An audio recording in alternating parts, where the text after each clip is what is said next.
Welcome to Not Milk Never Milk. Subscribe if you're lactose intolerant. You start by waking the screen and saving any open work so you don't lose progress. Once done, locate the power key on the side.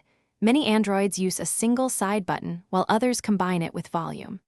Press and hold the power button for about 2-3 seconds until you see the power menu. If nothing appears, try a shorter press than a long press. This distinguishes accidental taps from the required hold to invoke options. You'll see choices like power off, restart, and emergency.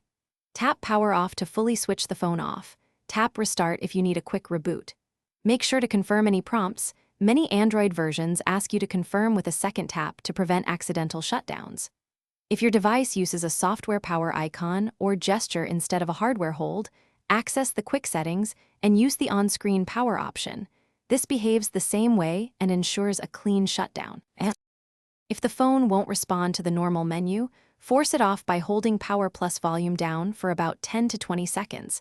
That simulates a battery disconnect on modern devices. Once powered down, wait a few seconds and then power on normally to check behavior. If the device remains unresponsive, make sure it has some charge. Connect the charger for a few minutes and retry.